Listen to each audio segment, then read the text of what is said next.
হরে কৃষ্ণ।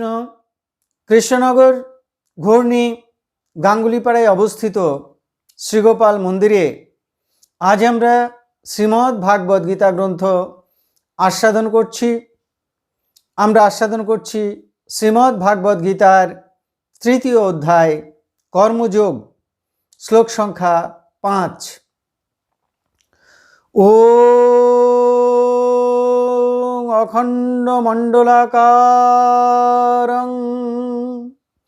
ব্যাপ্তং যেন চরাচরম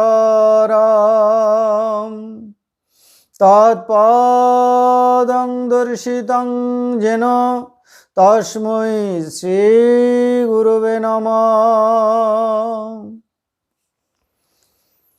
ওং নমো ব্রহ্মণ্য দেবায় গো ব্রাহ্মণ হিতায় চ জগদ্ধিতায় কৃষ্ণায় গোবিন্দায় নমো নমঃ। ওং নারায়ণং নমস্কৃত্যং নরং চৈব নরোত্তমং দেবীং সরস্বতীং ব্যাসং তৎ জয়মুদীরয়েৎ। মূকং করোতি বাচালং পঙ্গুং লঙ্ঘয়তি গিরিম যৎকৃপাতমহং বন্দে পরমানন্দমাধবম। ওং সর্বমঙ্গলমঙ্গলে শিবে সর্বার্থসাধিকে শরণ্যে ত্র্যম্বকে গৌরী নারায়ণী নমস্তুতে। হরি ওং তৎসৎ, হরি ওং তৎসৎ, হরি ওং তৎসৎ। কৃষ্ণনগর ঘূর্ণি গাঙ্গুলিপাড়ায় অবস্থিত শ্রীগোপাল মন্দিরে আজ আমরা শ্রীমদ্ ভাগবত গীতা গ্রন্থ আস্বাদন করছি। আমরা আস্বাদন করছি শ্রীমদ্ ভাগবত গীতার তৃতীয় অধ্যায় কর্মযোগ, শ্লোক সংখ্যা 5। নহি কশ্চিৎ ক্ষণম অপি জাতু তিষ্ঠতি অকর্মকৃৎ কার্যতে হি অবশঃ কর্ম সর্বঃ প্রকৃতিজয়ী গুণই। এখন আমরা এই শ্লোকটির অন্তর্গত শব্দগুলির অর্থ জেনে নেব। জাতু কখনো, কশ্চিৎ কেউ, ক্ষণম অপি ক্ষণকালও, অকর্মকৃৎ কর্ম না করে, নহি তিষ্ঠতি অবস্থান করতে পারে না, হি যেহেতু, প্রকৃতিজয়ী গুণই প্রকৃতিজাত তিনটি গুণ দ্বারা, অবশঃ অবশ্যই, সর্বঃ সকলেই, কর্মকার্যতে কর্ম করতে বাধ্য হয়। তাহলে এই শ্লোকটির বঙ্গানুবাদ কি দাঁড়ালো? কেউ কখনো ক্ষণকালও কর্ম না করে অবস্থান করতে পারে না, যেহেতু প্রকৃতিজাত তিনটি গুণ দ্বারা অবশ্যই সকলেই কর্ম করতে বাধ্য হয়। ভগবান শ্রীকৃষ্ণ বললেন যে, হে অর্জুন, কেউ কখনো ক্ষণকালও কর্ম না করে থাকতে পারে না। জ্ঞানী, অজ্ঞানী, ধনী, দরিদ্র, গৃহী, সন্ন্যাসী কেউই কর্ম না করে থাকতে পারে না। নহি কশ্চিৎ ক্ষণম অপি জাতু তিষ্ঠতি অকর্মকৃৎ। এখন প্রশ্ন, এখানে কর্ম বলতে কি বোঝানো হয়েছে? কর্ম বলতে এখানে শরীর, মন এবং বাক্য দ্বারা ন্যায্য এবং অন্যায্য যা করা হয় তাকেই বোঝানো হয়েছে। গীতার 18 অধ্যায়ের 15 সংখ্যক শ্লোকে বলা হয়েছে যে শরীর বাং মনোভীর যৎ কর্ম প্রারভতে নরহ ন্যায্যং বা বিপরীতং বা পঞ্চৈতে তস্য হেতবহ। মানুষ শরীর মন এবং বাক্য দ্বারা ন্যায্য বা অন্যায্য যে কোনো কর্ম করে পূর্বোক্ত পাঁচটি তার কারণ। অর্থাৎ শরীর মন এবং বাক্য দ্বারা যা কিছু করা হয় তাই হলো কর্ম। ওঠা বসা হাঁটা চলা কথা বলা আহার করা নিদ্রা বিশ্রাম মলমূত্র ত্যাগ নিঃশ্বাস প্রশ্বাস চালানো দেহের নড়াচড়া খাদ্য পরিপাক আত্মীকরণ বৃদ্ধি চিন্তা ভাবনা করা জপ ধ্যান সাধন ভজন সব কিছুকেই এখানে ক্রিয়া বলা হয়েছে। আমাদের স্থূল দেহ সূক্ষ্ম দেহ কারণ দেহ তিনটি দেহ দ্বারা আমরা যা করি সবই কর্মপদবাচ্য। যতক্ষণ আমাদের শরীর থাকে যতক্ষণ আমাদের অহংকার বোধ থাকে ততক্ষণ এই কার্য চলতে থাকে।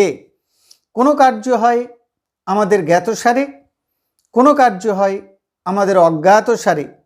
তাহলে দেখা যাচ্ছে যে মানুষ যতক্ষণ স্থূল দেহের মধ্যে থাকে মানুষের আত্মাটা যতক্ষণ এই স্থূল দেহের মধ্যে থাকে অর্থাৎ পঞ্চ মহাভূত পঞ্চ তন্মাত্র পঞ্চ কর্মেন্দ্রিয় পঞ্চ জ্ঞানেন্দ্রিয় মন বুদ্ধি অহংকার অব্যক্ত বা মূল প্রকৃতি দ্বারা গঠিত এই স্থূল দেহের মধ্যে থাকে ততক্ষণ কাজ তো হচ্ছেই। যখন মানুষ স্থূল দেহ ত্যাগ করে সূক্ষ্ম দেহে থাকে অর্থাৎ দেহ ত্যাগের পর অর্থাৎ পঞ্চ তন্মাত্র পঞ্চ জ্ঞানেন্দ্রিয় পঞ্চ কর্মেন্দ্রিয় মন বুদ্ধি অব্যক্ত এই 18টি বস্তু নিয়ে গড়া দেহে সূক্ষ্ম দেহে অবস্থান করে তখন তার মধ্যে কামনা বাসনা চাওয়া পাওয়া কাজ করতে থাকে মানসিক ক্রিয়া চলছে। আবার সাধন ভজন দ্বারা যখন সেই সূক্ষ্ম দেহ অতিক্রম করে যায়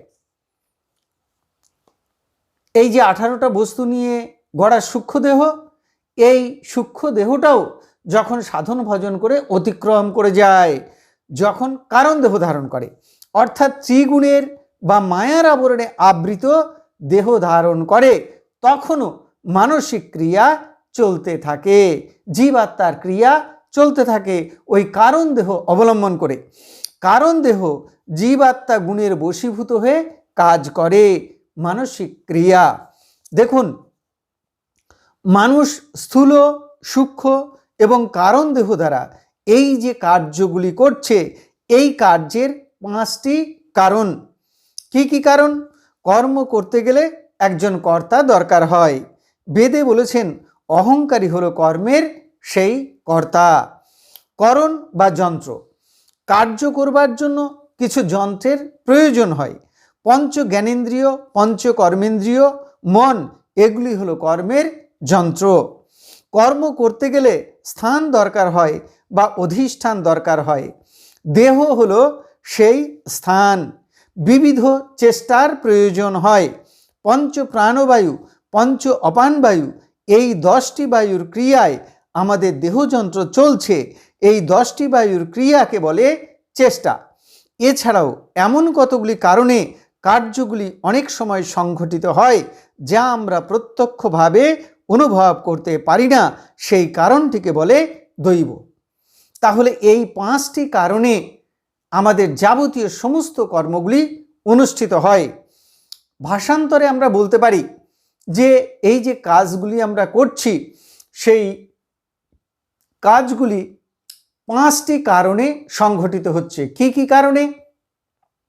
অহংকারের কারণে মানুষ কার্যগুলি করে, ইন্দ্রিয়ের প্রয়োজনে মানুষ কার্যগুলি করে, দেহের প্রয়োজনে মানুষ কার্যগুলি করে, বিবিধ চেষ্টা অর্থাৎ 10 বায়ু পঞ্চ প্রাণবায়ু এবং পঞ্চ অপান বায়ুর প্রয়োজনে মানুষ কাজগুলি করে, আর একটি হলো দৈব প্রয়োজনে মানুষ কাজগুলি করে।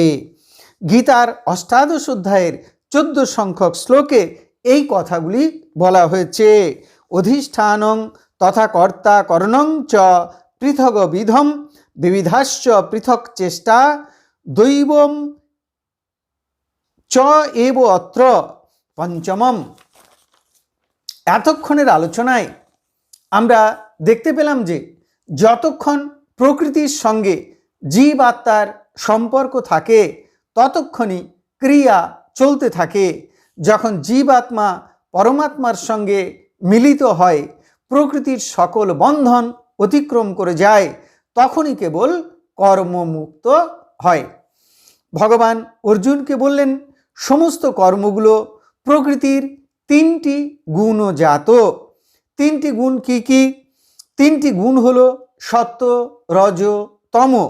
এই 3টি গুণকে একত্রে মায়া শক্তি বা মূল প্রকৃতি বলা হয়। এই 3টি গুণ থেকে ক্রমে ক্রমে বুদ্ধি বা মহত্তত্ত্ব, অহংকার তত্ত্ব, পঞ্চকর্মেন্দ্রিয়, পঞ্চ জ্ঞানেন্দ্রিয়, মন, পঞ্চ মহাভূত সব কিছু সৃষ্টি হয়েছে। 24 তত্ত্ব দিয়ে স্থূল দেহ, 18 তত্ত্ব দিয়ে সূক্ষ্ম দেহ এবং 3টি গুণ বা মূল প্রকৃতি বা মায়া শক্তি দিয়ে কারণ দেহ তৈরি হয়েছে। তাহলে দেখা যাচ্ছে যে এই 3টি গুণের বন্ধনে যতক্ষণ আত্মা অবস্থান করেন ততক্ষণই এই কার্য চলতে থাকে। এই 3টি গুণের দ্বারা অবশ্যই মানুষ কার্য করে। যখন মানুষ ভালো ভালো কাজ করে, দান, ধ্যান, যাগ, যজ্ঞ, তপস্যা, ভজন সাধন করা, সৎ কথা বলা, সৎ চিন্তা, সদ্ভাবনা করা, পরোপকার করা ইত্যাদি, ততক্ষণ সত্ত্বগুণ কাজ করে। যখন মানুষ দম্ভ, দর্প, অভিমান সহকারে ফলের আশা করে কর্ম করে ততক্ষণ রজগুণ কাজ করে।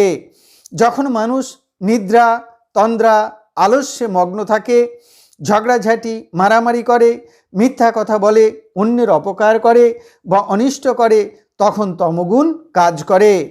কিন্তু মানুষ অবিদ্যা বা অজ্ঞানতায় আচ্ছন্ন থাকবার জন্য সেটি বুঝতে পারে না। মানুষ মনে করে যে আমি কর্তা, আমি কাজগুলি করছি। কিন্তু যে মুহূর্তে মানুষের আত্মজ্ঞান লাভ হয়, মানুষ সিদ্ধ অবস্থায় পৌঁছে যায়, তখন মানুষ বুঝতে পারে যে সে কাজগুলি করছে না, কাজগুলি করছে সত্য, রজ, তম 3টি গুণ। যখন মানুষ সাধন, ভজন, তপস্যা দ্বারা মায়া অতিক্রম করে যায়, জীবাত্মা পরমাত্মার সাথে মিলিত হয়, তখনই মানুষ প্রকৃতপক্ষে কর্মশূন্য অবস্থায় বা অকর্ম অবস্থায় পৌঁছায়। সেই কর্মশূন্য অবস্থায় পৌঁছানোর জন্য তাই ভগবানের শ্রীচরণে শরণাগত হতে হবে, ভক্তি ভরে তার নাম করতে হবে, সেবা পূজা করতে হবে, জপ ধ্যান করতে হবে, নিষ্কামভাবে কর্ম করতে হবে বা আত্মা পরমাত্মার শরণাপন্ন হয়ে নিষ্কামভাবে জপ ধ্যান সাধন ভজন করতে হবে, সমাধি লাভ করতে হবে। তাহলে মানুষ সমস্ত কর্মের বন্ধনের ঊর্ধ্বে উঠে যাবে, দেহবন্ধনের ঊর্ধ্বে উঠে যাবে এবং সে এই কর্মশূন্য অবস্থায় বা নৈষ্কর্ম অবস্থায় বা অকর্ম অবস্থায় পৌঁছতে পারবে। তাহলে এতক্ষণ আমরা শ্রীমদ্ ভাগবত গীতার 3য় অধ্যায় অর্থাৎ কর্মযোগের 5ম সংখ্যক শ্লোকটি আস্বাদন করলাম। আমি শ্লোকটি আরও একবার পড়ছি। নয় হি কশ্চিৎ ক্ষণম অপি জাতু তিষ্ঠতি অকর্মকৃত কার্যতি হি অবশঃ কর্ম সর্ব প্রকৃতিজয়ী গুণই। অর্থাৎ কেউ কখনো ক্ষণকালও কর্ম না করে অবস্থান করতে পারে না, যেহেতু প্রকৃতিজাত 3টি গুণ দ্বারা অবশ্যই সকলেই কর্ম করতে বাধ্য হয়। এখন আমরা শ্রীমদ্ ভাগবত গীতার মাহাত্ম্য পাঠ করব। শ্রী ভগবান উবাচ গীতা মে হৃদয়ং পার্থ গীতা মে সারম উত্তমম গীতা মে জ্ঞানমত্যগ্রং গীতা মে জ্ঞানমব্যয়ম গীতা মে চ উত্তমম স্থানম গীতা মে পরমম পদম গীতা মে পরমো গুরুঃ গীতাশ্রয়ে অহং তিষ্ঠামি গীতা জ্ঞানং সমাশ্রিতং ত্রিলোকিং পালয়ামি অহম গীতা নামানি বক্ষ্যামি গুহ্যানি শৃণু পাণ্ডব কীর্তনাৎ সর্ব পাপানি বিলয়ং জানতি তৎক্ষণাৎ। গঙ্গা, গীতা, সাবিত্রী, সীতা, সত্তা, পতিব্রতা, ব্রহ্মাবলী, ব্রহ্মবিদ্যা, ত্রিসন্ধ্যা, মুক্তিগেহিনী, অর্ধমাত্রা, চিদানন্দা, ভবগ্নি, ভ্রান্তি নাশিনী, বেদত্রয়ী, পরানন্দা, তত্ত্বার্থ জ্ঞান মঞ্জরি ইতে তানি জপ নিত্যং নর নিশ্চল মানসঃ জ্ঞান সিদ্ধিং লভে নিত্যং তথান্তে পরমম পদম। হরি ওম তৎসৎ। এখন আমরা ভগবান শ্রীকৃষ্ণের চরণে প্রার্থনা জানাবো। হে কৃষ্ণ কৃপা সিন্ধু, এই নাও তুমি আমার দেহ, এই নাও তুমি আমার মন, এই নাও তুমি আমার প্রাণ, এই নাও তুমি আমার আত্মা, এই নাও তুমি আমার জীবন যৌবন যথা সর্বস্ব, এই নাও তুমি আমার ভালো, এই নাও তুমি আমার মন্দ, এই নাও তুমি আমার পাপ, এই নাও তুমি আমার পুণ্য, আমার যা কিছু সকল গ্রহণ করো। হে কৃষ্ণ কৃপা সিন্ধু, তুমি আমার পিতা, তুমি আমার মাতা, তুমি আমার পুত্র, তুমি আমার কন্যা, তুমি স্থাবর জঙ্গম কীট পতঙ্গ লতা পাতা, রূপে রূপে প্রতিরূপে তুমি বিরাজিত, তুমি ব্যতীত এই ত্রিভুবনে আর কিছু নেই। হে কৃষ্ণ কৃপা সিন্ধু, তোমার আতুল চরণে শুদ্ধা ভক্তি দাও, ব্রহ্ম জ্ঞান দাও, তুমি আমাদের সকলের কল্যাণ করো, মঙ্গল করো। হরি ওম তৎসৎ। আপনারা সকলে ভালো থাকুন, সুস্থ থাকুন, আনন্দে থাকুন। হরে কৃষ্ণ।